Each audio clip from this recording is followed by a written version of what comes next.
Okay, I have bad news for you, which is I'm back, so you don't get any more of Joe. Maybe we'll have Joe later on again in the semester, but you're stuck with me again. Hi. So, in case you're wondering, I was on the beach in France. No, I really was on the beach in France. It sounds like, oh God, this is terrible, right? Actually, it was absolutely awful. The wind was blowing at like 40 miles an hour. I tried to go for a run and I got like literally blown back. I got sandblasted and then it started to rain and poured so badly. My suitcase was so wet I had to like spend 8 hours of just drying every single object. Like I had to open up my entire toilet kit and dry it out. It was that bad. So yes, but I was at a conference in France. I gave a talk at Static Analysis Symposium. We talked about the JavaScript work that we've been doing. That's why Joe was here. And, for those of you who are France students, you can join. If this sort of stuff interests you, you can work with us. So that's one of the perks you get. And you get Joe instead of me for a day, which is awesome. Okay, but I'm back. What did you do last class? Dynamic versus static scoping, right? And we really we drilled it, right? We haven't begun to drill it. We're going to drill it this semester, right? As Joe said, we make relatively few value judgments, and when we do, boy, we really make them. 2 classes ago, we were talking about adding functions to the language. And we had a few different suggestions as to how we might add functions to the language. We ended up taking a particular approach. We added these top-level function definitions. And I told you it was sort of by loose analogy to what happens in Dr. Racket, right? Here's what Dr. Racket looks like. And you've got your definition sitting up here. And you've got your expression sitting down over here. And that was the thing we were trying to simulate. Okay? But I mean, it's a bit of a lie, right? You can actually put definitions and expressions anywhere you want. So maybe we overstated the case a little bit by saying we've got to have this separation. So let's explore that.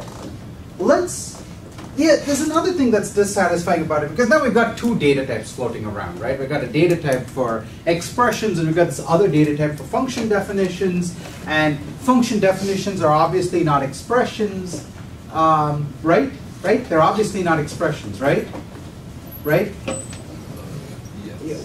Well, yeah. Yes, exactly. Right answer. I asked you in class, and I said, look, if a function definition had to be an expression, it would have to be, there would be some kind of number, right? Because interp gets expressions and returns numbers, which means if I call interp on on something that looks like a fundefc, right? It needs to produce an answer. What number is it going to produce when I call interp on a fundefc? We said we didn't have a number for it to return. It's worse. Somebody could say interp of the equivalent. So I could call like a plus c of a numc3 and an fundefc. And then what's it going to produce, right? We didn't have good answers to these questions. And so we sidestepped the whole issue by saying, well, we'll just treat them as different kinds of things. So these kinds of things can't even be written in the language, right? So notice a very subtle principle there. We used a syntactic discipline, okay? A type-structured syntactic discipline to prevent certain kinds of bad programs from being written.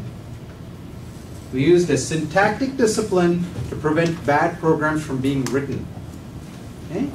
That's your very first preview of something we're going to spend a whole month of this course on.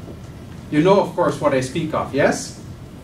Type systems, right? We're going to spend a whole month on it. That is the basic idea behind a type system, using a syntactic discipline to obtain some higher level guarantee about what a program can and cannot do. Here we haven't said much about the guarantee, but it's kind of obvious. It's like these kinds of bad programs can't be written. We're going to try to formalize all this for a whole month, starting around mid-October. Okay? So, patience till then. But let's go back to these 2 questions. We said obviously we can't answer these questions, so we're not going to even allow them to be written. Can we answer them? I mean, is there an answer to this question? What happens if I call interp of plus of 3 and a function? Is there an answer? Like, What? it's 3 plus definition of a function. Oh, I love that! That is awesome, right? It's a compositional answer, right? It's just, you figure out what this needs to be, right? The whole reason I asked you this question, I didn't want to think about that, so that's not very helpful. It's correct, but not helpful, right? It's like the joke about mathematicians, right? So, is there a different answer here? Is there a different answer? Yes? You can just define that fundefc evaluates to 0. And Well, no, we could do that, and we agreed last class that was distasteful, right? So, what about this? But I want to stick to this case. It does not have to, look, we are writing arbitrary code, right? We could make it such that interp of plus c is interp of this, and add the 2. Because that's how it's been so far. But we also have the choice of writing, say, a conditional and making a decision, making a choice, rather than blindly recurring, right? Yes? Well, if you want it to be cute, you could compose plus c with the function. I don't want to be cute, man. I want to be right. What's the right answer here? Error! Hallelujah. Yes, who said error? Yes, okay, give the man a prize. Okay, lollipop. Right, this needs to be an error, right? That's the only obvious, sensible answer. Error, right? You can't add numbers and functions. Yeah? Okay, I mean, I'm sure in Python you probably can, but let's assume that you can, right? Actually, in Python you probably can. You can't, but in JavaScript, God only knows. I don't want to think about it. Okay, so let's just say that's an error. We can say that's an error, right? We can write a little conditional that says, look, when we're doing addition, we evaluate the 2 subpieces, and if they don't both come out to be numbers, it's an error. That's the sensible thing to do, right? So we can always do that, right? Have we introduced other errors into the language? Yes. What? Unbound identifiers. We've already got errors in our code. Like if you write, the syntactic discipline we have so far doesn't prevent us from writing unbound identifiers. It's a very interesting research question. What syntactic discipline would prevent even that from happening? But not in this class. So we've already allowed ourselves to have errors. This is another error that we can just catch and report, right? Okay, good. So we can certainly handle this case, but we can't handle the base case, right? Because we're still stuck with what number do we produce? Well, I've just given you an idea, haven't I? What could we do when we're asked to interpret just a function?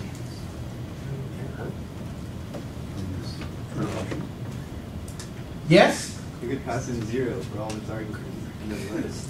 Oh, there's an interesting idea.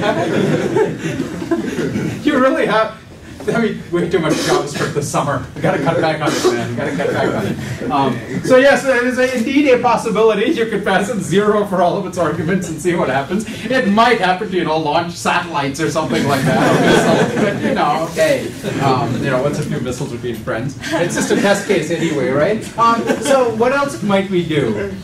Well, I've just given you one idea. I just report error, right? Interp of a function is an error because it's not a number, right? I mean, if you're JavaScript, you'd return nan, I guess. But you can just say it's an error. I don't know how to interpret a function. You can only use a function. You can't just interpret a function. Right? You could take that point of view. Yeah. You could just return the function. Yeah. How about that? Why are we only returning numbers? I mean, you are familiar that there are programming languages that compute things other than numbers, yes? Yes? Okay, so why not return something other than a number? If we just break with this idea that interp should always return numbers, we're actually in pretty good shape. Okay? So, now, notice that still doesn't tell us what to do here in the sense that it's still perfectly legitimate to say in this case it's an error, right? Because it just doesn't make type sense. Right? I'm using that phrase loosely, and we're going to talk about that, as I said, in a month. So we'll just say this is an error, but in terms of a function, just returns a function. Right? So what we had before was, sorry, it's hard to see from back there. Okay. What we had before was this.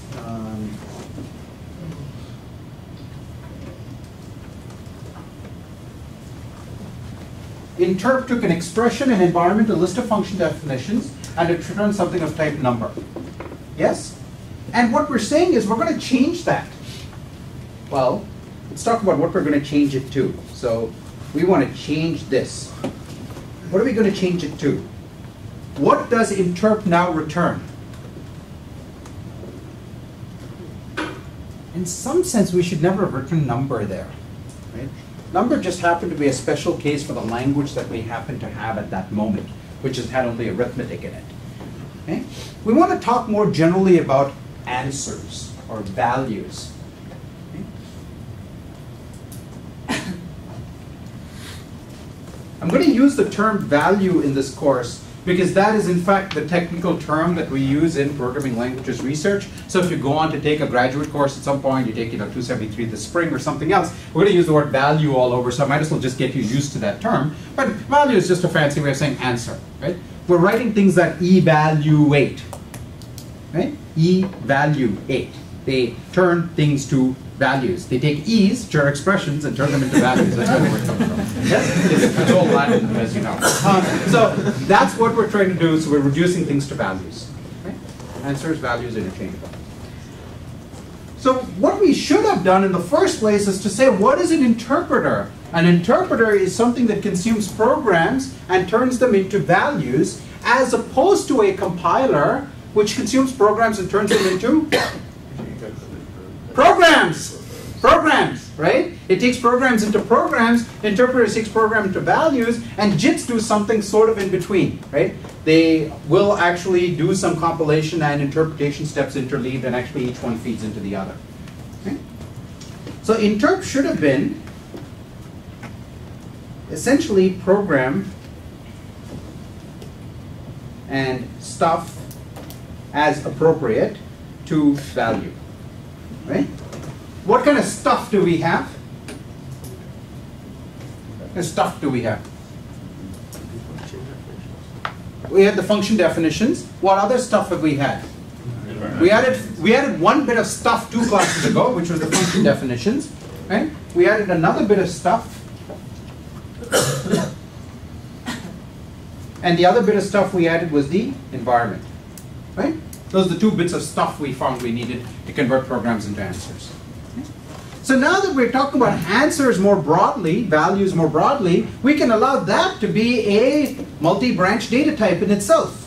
Right? What branches do we want this data type to have?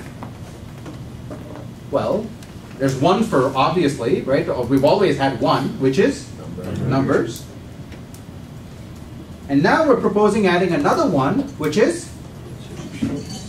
functions, right? Function definitions. Okay. So just to be, just give you a little bit of a heads up. This lecture, there's going to be a fair bit of little mechanical detail. I'm going to be sketchy as always on the board because it's all in the notes. It's completely executable code in the notes, and it's already been pushed even before I pushed it like a minute before lecture, so it's already on the web. Don't read the notes right now, but it's already on the web. So the moment you get out of class, all the notes are there. Okay? So understand what's going on in class. I'm working out, by the way, not having to take notes in class. Is this kind of like awesome or just terrible? Okay, good. And brown students. Okay, good. Okay. So we have our. This is just to remind you what we had from earlier. We had a type definition for functions, which consists of a name, an argument, and a body, and we have a bunch of different data types. And what we're now proposing is to merge these together, right? To take the thing on the right and stick it into the thing on the left. So essentially we're saying, let's not bother with this stuff here. Let's just take this and move it in over here. Okay? Yes? From a practical point of view, what is the benefit of having a function return? Like, what does that get you? From, like, if your program says, here's a function, I just executed it, and then you're like, okay. Like, oh, great, I'm really happy to read this now, like. Okay. So the problem is there's several different ways I can interpret your question. And I could spend a long time on each one, so it would help if I could understand the question a little better. Which of the many questions you could be asking are you asking? So the goal is that we're now stepping beyond arithmetic. That's correct. That's correct. Well, no, the goal has always been we're step beyond arithmetic. Okay? Yeah, so let me clarify that. The goal was always to step beyond arithmetic because we had function definitions. But we said we couldn't have function definitions be expressions. Okay? But if you think about, if you program with a callback, right? What is a callback? A callback is something that you go deposit somewhere.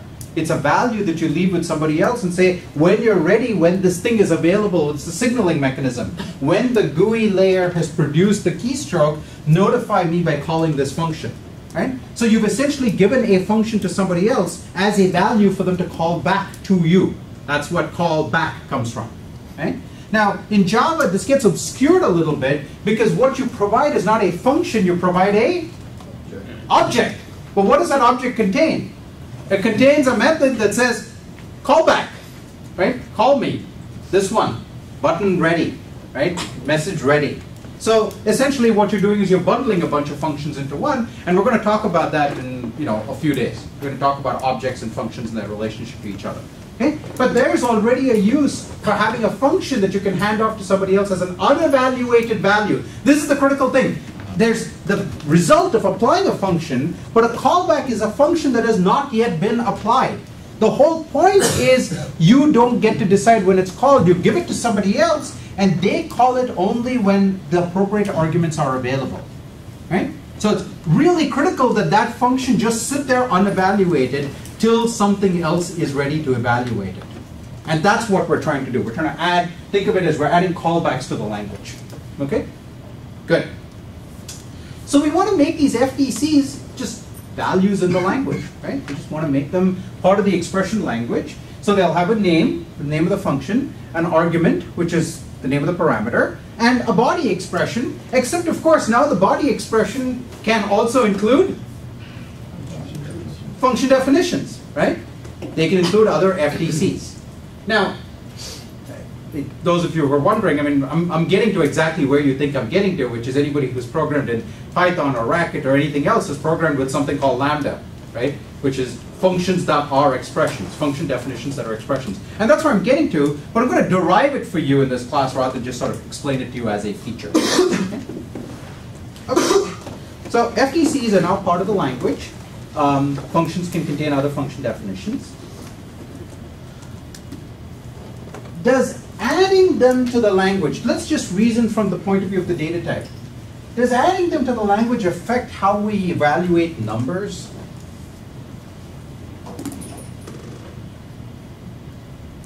It seems to have no impact at all, right? Numbers stay the same. The only difference is when we produce a number now, we can't just produce a number. We have to say, I'm producing a number kind of answer. Because there's another kind of answer, which is the function kind of answer, right? So I have to explicitly say I'm producing a number kind of answer. Okay? But other than that, I'm just adding, numbers stay unchanged. What happens to identifiers? What previously happened with identifiers? In the interpreter, when we saw an identifier, we reported an error, right? It's 2 classes ago. Last class, we stopped reporting errors. We instead looked them up. Right? We looked them up and got an answer back from the lookup procedure. So is that part going to change? We still got to look up the identifier, and except lookup is lookup going to return numbers? It's going to return values, answers, values, right? Lookup's going to return a value, and interp is just going to return whatever value got looked up, right? Nice. I'm trying to talk you through this to show that this is going to be a relatively modular change to the language, right? A lot of stuff will have to only get updated to keep types cleaned up because we've made our types language a little richer, but other than that, it's not going to affect anything really. Okay? Yes? And this happens in our core language, not our syntactical. This is exactly in our core language. There is an interesting syntactic twist to what happens.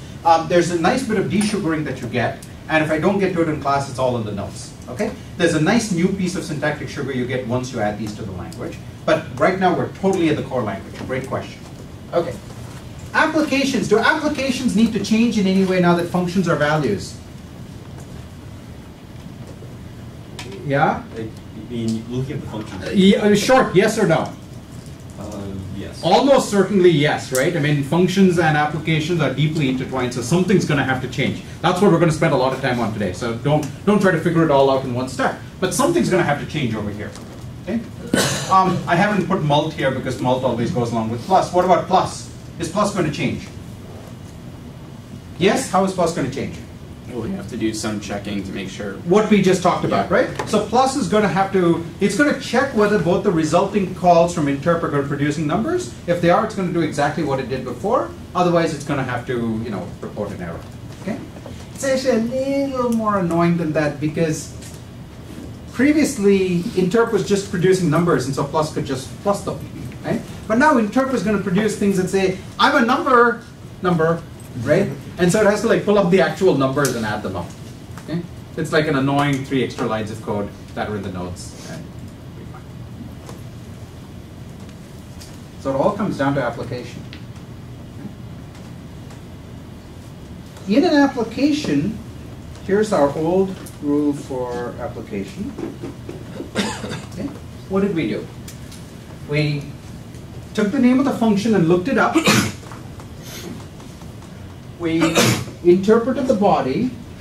This code structure is slightly different from the one that I think Joe showed you in class, because what I've done is I've actually cleaned up the data type now. So environment is truly a list of bindings. It's a list. The top level data structure for an environment is a list, and it consists of bindings, which are pairs of things. Okay? So I've rewritten this code in this new structure. So I bind a name to the value, and then I extend an environment, and that's how it works. Okay? Stare at it for a moment. Makes sense? Extend is, as you might guess, extend end is just cons.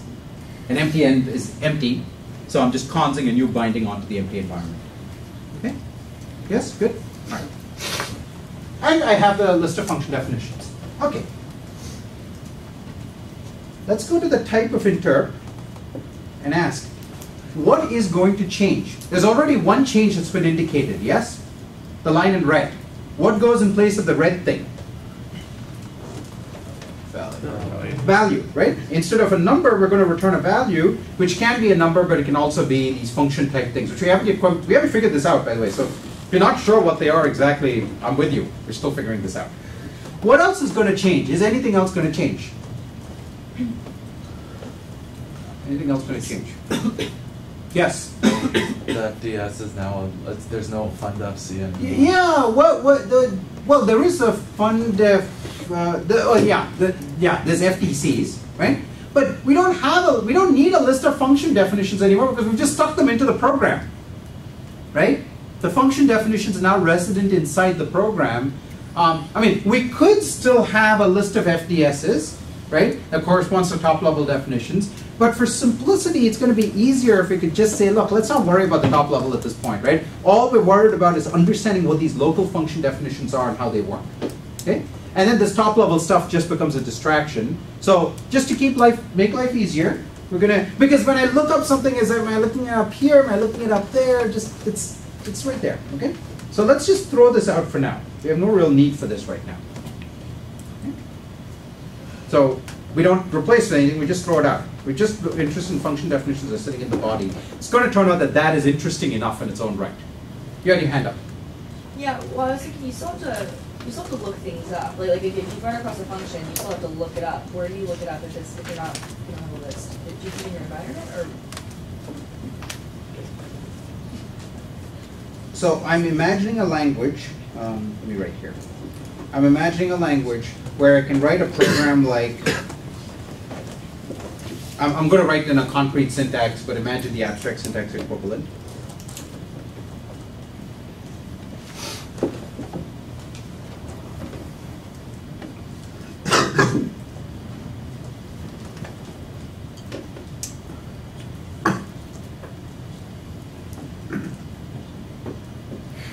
Okay.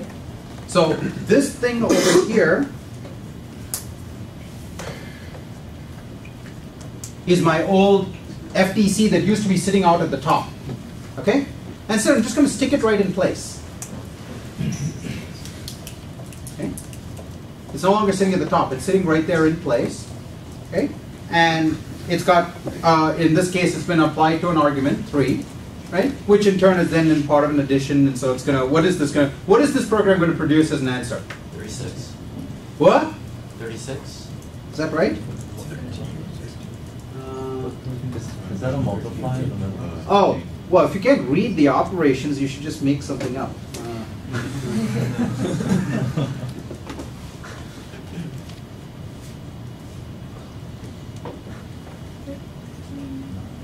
13, right? Right, we have 2 choices at least. Any other answers? 24. 24, okay. 13, 24, and 36 in ascending order. How many for 36? How many for 24? How many for 13? Okay, why? How'd you get 13? How'd you get 13? Because 9 multiply 9, 3 multiply 3 equals 9, and 9. That's right, so 3 is going to go in for x. I'm going to do 3 times 3 is 9. Okay, so this whole expression is 9. And I'm going to add 4 to it. Okay, 13, exactly. Okay, yes? I think get back to prints. On the right-hand side. That was throwing me off at first. Actually, it's worth getting the parens right. I do have an extra paren, don't I? You're right. Yeah. I do. How about that? No, it's important, right? Okay, so this closes off the definition, and that function definition is being applied to 3, and the whole thing's being added to 4. Yes? Okay. How? Wait a minute. That extra paren could not have turned it into 24. Or 36. Okay, it was just throwing me off. Okay. The program didn't parse. Did not parse was a valid answer. Yeah, okay, good. Okay, all right, we good? We understand what's going on? So, there's no longer a lookup going on because the functions are just going to be right where we want them to be. Okay? All right, so we're getting rid of the function definitions, we're returning values. Question. What happens if no argument was there? So what do you mean by that? So are you proposing a program that why don't you read out the program you're proposing? Something similar to what we had No, just before. call out syntax. I'm going to write exactly what you say. Plus, well, paren, plus, paren, define, paren, f, x. So this same definition. Exactly. Okay. Comma, 4, end paren. Okay. What happens now? Why? Because we're going to interpret this. We're going to interpret this part, and it's going to come back and say the interp of this is a function, right? And plus is going to say I can interpret the other side, and it comes back and says it's a number. And plus is going to say one's a function, one's a number. I can't add functions to numbers, so it's going to be an error. Is it going to say that, or is it going to yell at you because the function doesn't have the proper number of arguments? Yeah. Right, the word applying has function. So you couldn't have the Hold on, no, hold on. I really like this question. In fact, I like it so much I'm going to write the code out completely. I should use my marker rather than my eraser for writing code.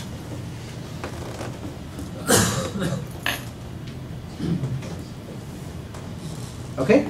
So let's just agree that this set of parentheses is now matched, right? Or I want you to consider this to be matched, right? So this is the function definition here, okay?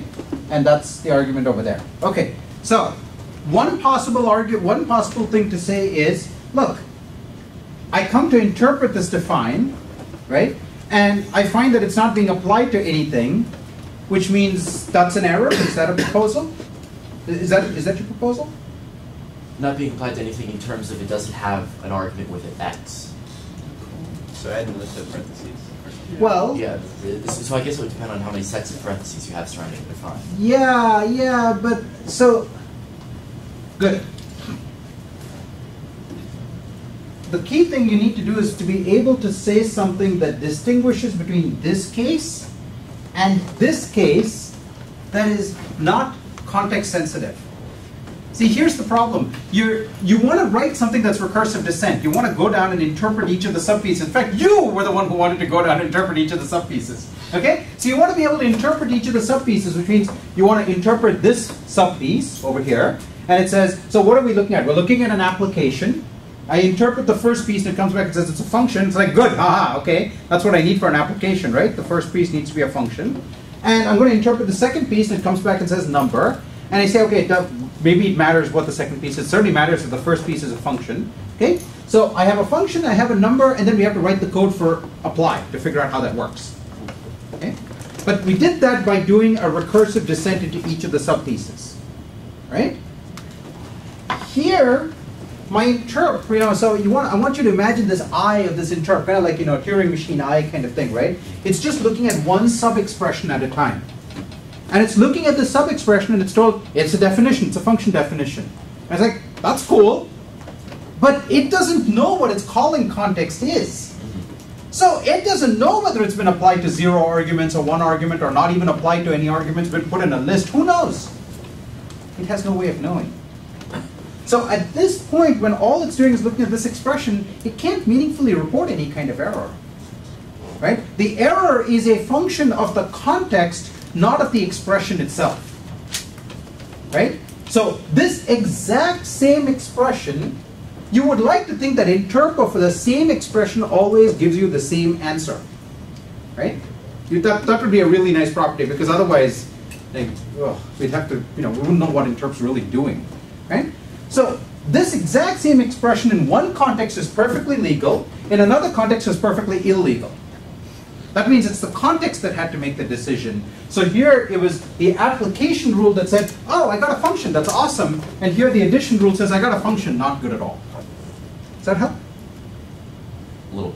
Little bit. Keep thinking about it. Yeah. So if for example, on the definition on the left, the expression on the left, if Yeah. we just remove the 3, then we would be trying to apply a function with the wrong number of arguments, and that would be a context. Okay. So let's just hypothetically do this. Okay. There's actually many different ways to answer this question. Okay. One answer would be, this is just a parse error.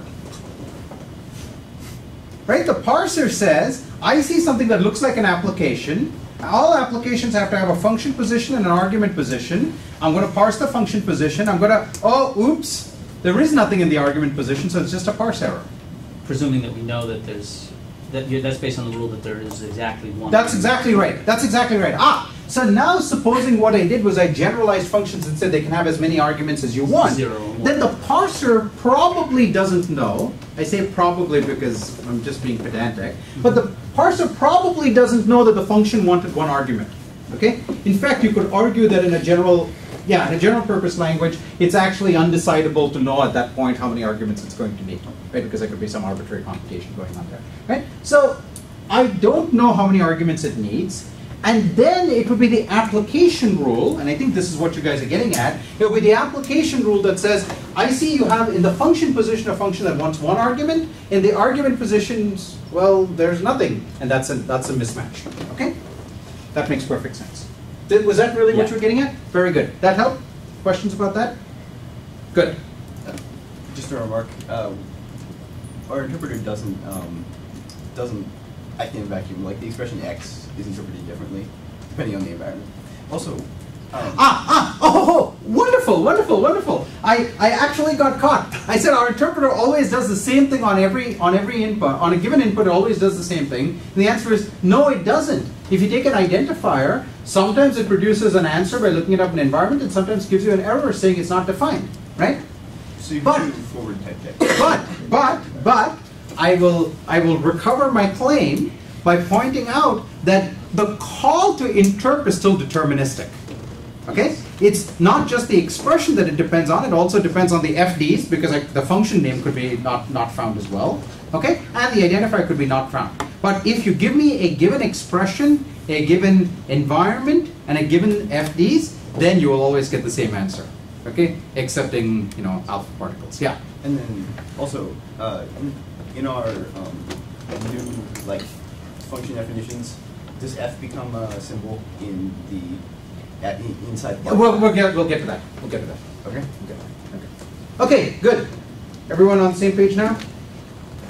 Questions? Very good. Okay. So we've gotten rid of FDs and we're going to produce answers. Okay?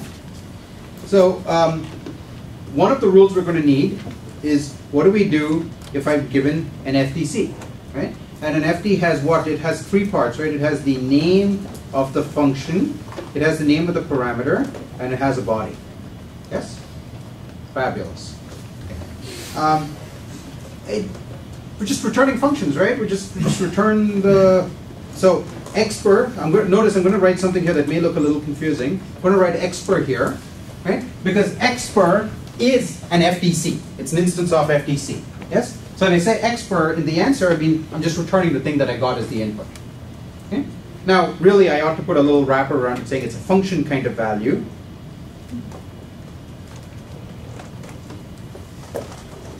As opposed to a number kind of value, okay?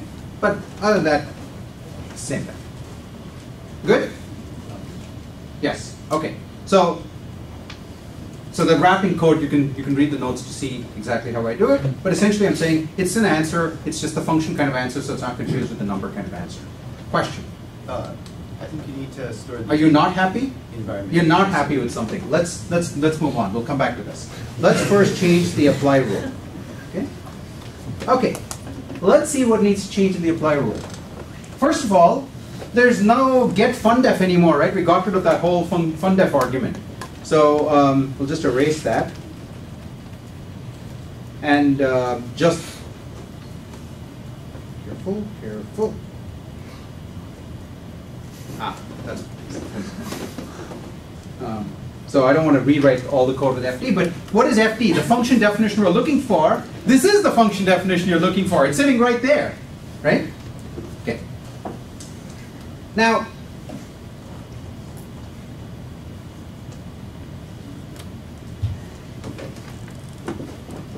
let's actually just do this version first.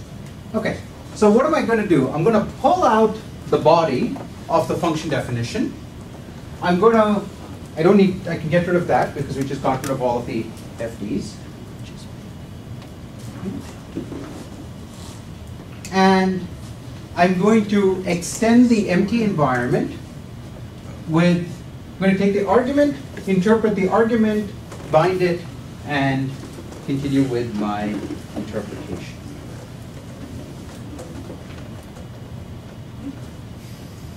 So far, so good?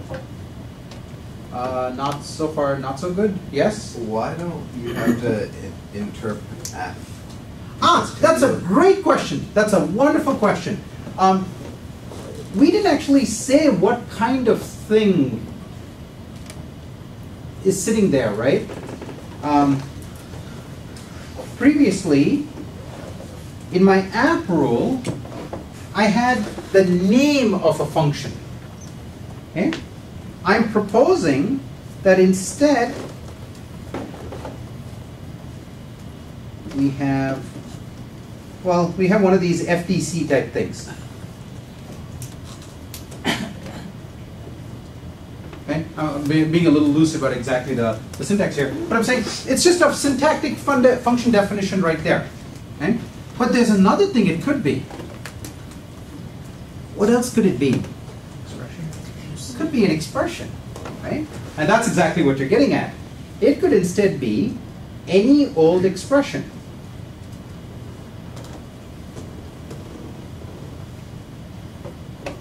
There's no reason to limit ourselves to writing in-place function definitions all the time. It could be any expression, at which point, what do we really care? What is the contextual dependency? What do we want that expression to be? Evaluate it. It better? Evaluate to a function. It better evaluate to a function. Right? So if I come down over here, what I would actually do is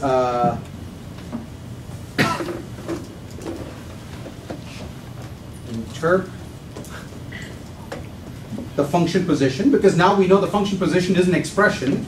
We have something that already turns expressions into answers, right? So interp the function position in the current environment, right? And I'm implicitly assuming that what I get back out is a function. It might be wise to put a little check there saying, if I get a number kind of answer, that's not good, right?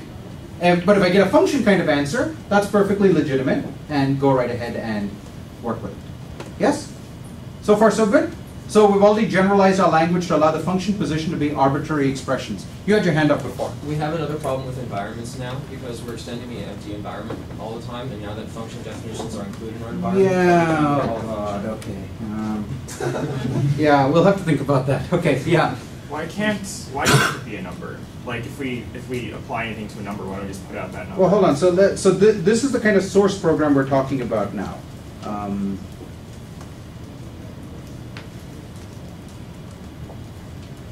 So we're talking about a source program that looks like, what language is that in? Hold on. I meant to write that. Okay. An application where the function position is the number 3. Yeah. What would you like to do with that? Just output 3. Sir? Just output 3.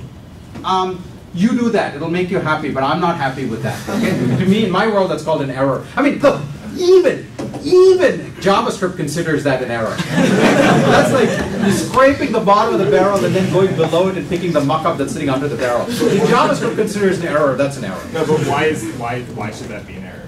Sorry? Why should that be an error? Why should it be an error? Yeah. Because, well, If you have an error, what is it? Like, you have to make it, okay. It's actually. What if a function is named 3? 3 is not a valid name for a function. 3 is a number. It's not a name for a function. Okay? Yeah.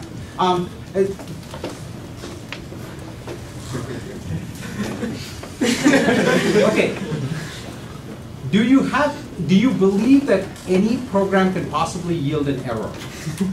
Yeah. No, it's a serious question. I'm taking you seriously for about the next 30 seconds. Okay? Because then I have to move on. Do you believe any function can ever yield an error? Any program can ever yield an error? Yeah, I think like +3 function should yield an error. Okay, +3 function should yield an error. Yeah. As far as I'm concerned, this is the moral equivalent of that. Okay? And it's fine for you to disagree with that, but let's just take this as a given. Let's just assume that these are considered equivalently bad programs. Just as plus expects numbers in all of its argument positions, apply expects functions in its first position in exactly the same way, and therefore we're going to make that as a judgment. Okay? Good. Can you live with that? Yes. Okay. What's an example of an expression that could evaluate to a function that's not a function definition? That's a good question. We will get to that later. I have something important to get to before I get there. Okay. Well, actually, can evaluate a function? Let's hold off on that. Okay. Well, because if we don't have that, it seems like an unnecessary. Jonah, I have something important to get to. Hold on. All right. Okay. We really, were there any other hands up? Hands up, okay. We really have to tackle this environment question now. Okay? We really, really have to figure out what's going on. Why were we able to extend the empty environment in every case, and is that still going to work? I mean, it sounds like every function application always gets the empty environment. And can we think of a counterexample where that might not be what we want? Yeah. What happens if you've got a define x and then inside of that? Yeah, exactly. Okay? Now, let me just make a quick observation here. Remember that an FDC had 3 pieces? What were the 3 parts to an FDC? Name, argument, and body, right? Are we using the argument anywhere? Where? Point. Right there. Are we using the body anywhere? Are we using the name anywhere? No. We needed the name to be able to look it up. If we're no longer looking it up, we don't need the name. Okay? And in other words, functions are allowed to be anonymous. And therefore, a better name for this, let's just grow up and call it what it should be called, which is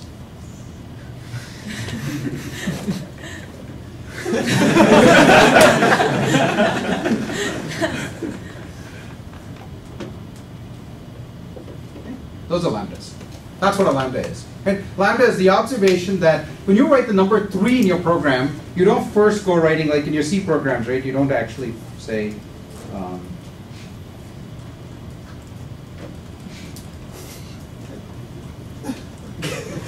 you don't actually first say hash define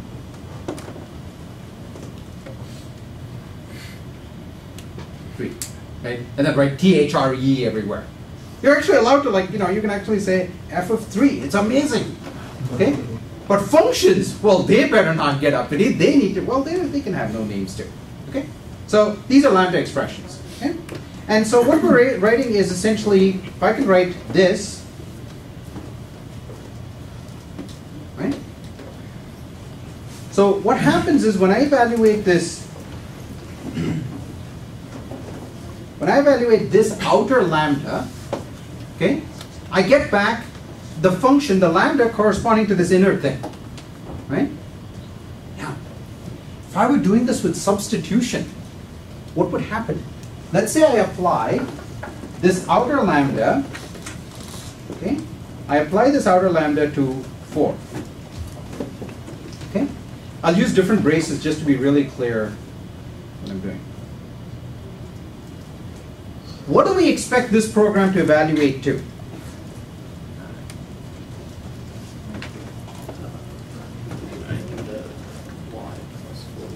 I mean, there's obviously a plus and there's 4 and a 5, so 9 is one answer. But error is a perfectly legitimate answer as well. Okay?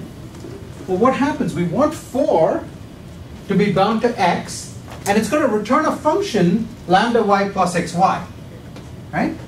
Which is going to be applied to 5. Now the question is, so 5 is clearly bound to that y over there.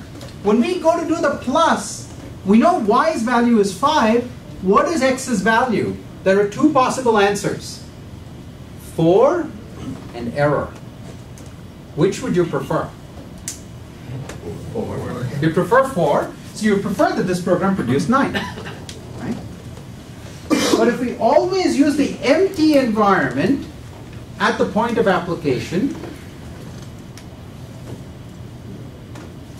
we're going to throw away everything that we knew about it at that point.